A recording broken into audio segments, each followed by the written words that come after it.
Rapar police મથકના ASI નિવૃત્ત થતા વિદાયમાન આપવામાં આવ્યું। આજે રાપર પોલીસ સ્ટેશનમાં ફરજ બજાવતા એએસઆઈ કાથરભાઈ ગોવાભાઈ બગરા વય મર્યાદાના લીધે નિવૃત્ત થતા પીઆઈ આર ખટાણાના અધ્યક્ષ સ્થાને નિવૃત્તિથી વિદાયમાનનું આયોજન કરવામાં આવ્યું હતું, જેમાં પીઆઈ ઉપરાંત PSI PL Phaneja, HV Katariya, BC Chaudhary, Mukeshsinh Rathod, Prakash Chaudhary, Mahesh Patel, Ramdevsinh Jadeja, Ashok Rathod, Vijay Bagra, Ravji Solanki, Gelabhai Shukla, Samjibhai Solanki, Babubhai Karotra, Pravanbhai Chaudhary વગેરે ઉપસ્થિત રહ્યા હતા।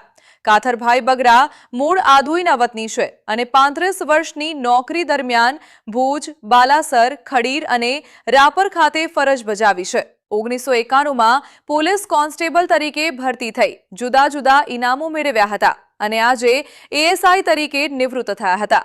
પોલીસ અધિકારીઓ અને કર્મચારીઓએ કાથરભાઈ બગડાની ફરજ પ્રત્યેની કામગીરીને બિરદાવી હતી, તેમજ તેમનું નિવૃત્ત જીવન સુખમય અને આનંદમય બની પરિવાર સાથે રહે એવી શુભકામના પાઠવી હતી।